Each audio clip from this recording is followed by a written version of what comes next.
It's a Friday evening and you're sitting at your desk. The sun is going down, the office is quiet, and you're looking at a to-do list that is somehow longer than it was on Monday morning.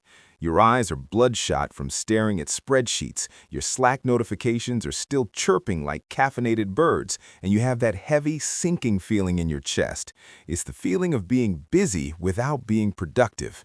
It's the feeling of running a marathon on a treadmill. You're exhausted, you're sweating, but when you look around, you're in the exact same room you started in.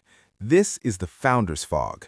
It's the most dangerous place a business owner can live because it feels like work, but it's actually just a slow-motion collapse. In 2026, the world moves too fast for you to spend your life as a professional firefighter. If you don't stop once a week to clear that fog, you aren't leading a company, you're just babysitting a crisis. I've spent years looking at why some founders scale to 8 figures while others burn out at 6, and it usually comes down to 6 specific questions. These aren't comfortable questions. They are designed to hurt a little bit because that's where the growth is.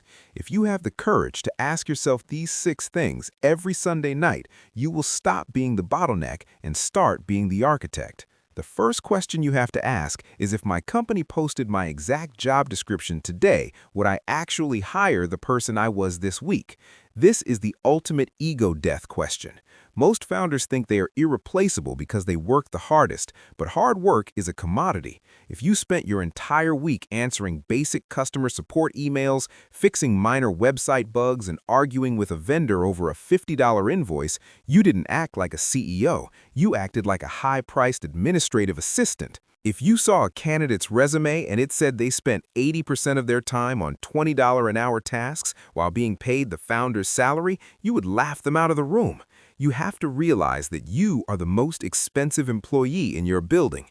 Every time you do a task that a system or a $25 an hour specialist could do, you are literally stealing money from your own future.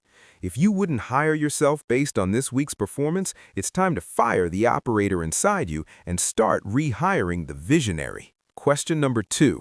Which 20% of my current clients or projects caused 80% of my stress this week, and why are they still here?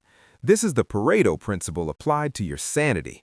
We've all had that one client, let's call him the energy vampire. He pays the same as everyone else, but he sends 15 emails a day, calls your personal cell phone at dinner time, and complains about things that don't matter.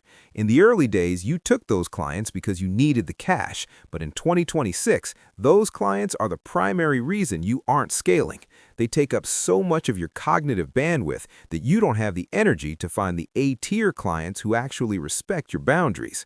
Look at your calendar from the last 7 days. Find the people or projects that made you want to close your laptop and quit. If they aren't contributing to the 80% of your revenue, you need to either raise their prices until they leave or politely hand them off to a competitor. You cannot build a premium brand while catering to a discount mindset. The third question is one that hits your culture right in the gut. If every one of my employees could quit today without any financial penalty, how many of them would show up on Monday morning? Most founders mistake compliance for commitment. Your team might be doing their jobs because they need the paycheck, but that isn't the same as being on a mission. If the only thing holding your company together is a direct deposit, you are building on sand. I remember a founder who thought his team was family until he stopped paying for the Friday catered lunches. Half the team started looking for new jobs within a week. He realized he hadn't built a culture, he'd built an expensive habit. You need to ask yourself if you gave your team a reason to care this week that wasn't tied to their bank account. Did you show them the impact of their work? Did you protect them from stupid processes?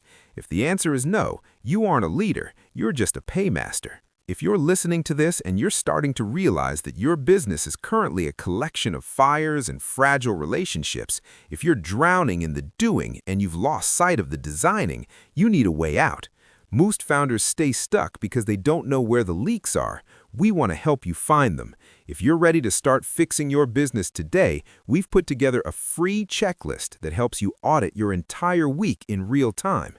It only takes 15 minutes to go through, but it's designed to save you 10+ hours every single week by showing you exactly what to delegate, what to delete, and what to automate. You can grab that at the link in the description below and start taking your life back. Question 4. What happened this week that can never be allowed to happen again? This is the systemic failure question. Most people solve a problem and move on. The client didn't get their login? Okay, I'll send it manually. That is a failure. Solving a problem once is a band-aid. Building a system so the problem can't exist is surgery. If you find yourself solving the same problem twice, you have an operational leak. I knew a founder who spent an hour every week manually resetting passwords for his team. He'd been doing it for a year. That's 52 hours over a full work week spent on a task that a $10 plugin could have solved forever. Every frustration you felt this week is a map to a system you haven't built yet. Don't just fix the error, fix the environment that allowed the error to happen. Your goal is to be the person who builds the machine that solves the problems, not the person who is the machine. Question number 5. Am I playing the game of 2026 or am I still stuck in 2020? The world doesn't care about your track record if your track record is based on a reality that has changed. The tools have changed, customer expectations have changed, the way people consume information has shifted. If your marketing strategy is still post 3 times a week and hope for the best, or if your fulfillment process still involves 5 manual spreadsheets, you are becoming a dinosaur. You have to ask yourself every week, what part of my business is currently based on habit rather than data? I've seen companies collapse not because they were bad, but because they were comfortable. They stopped asking, how could this be better, and started saying, this is how we've always done it. Comfort is the precursor to irrelevance. If you didn't learn one new way to leverage technology or psychology this week, you're already falling behind. The final question is the hardest of all.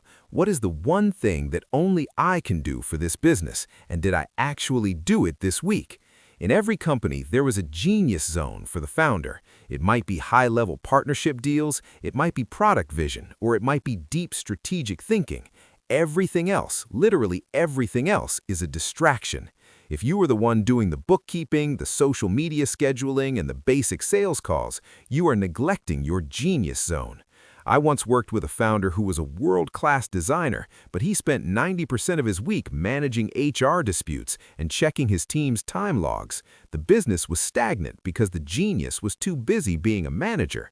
When he finally delegated the management, he spent 40 hours on a new product concept that tripled the company's revenue in 6 months. You have to be ruthless with your time.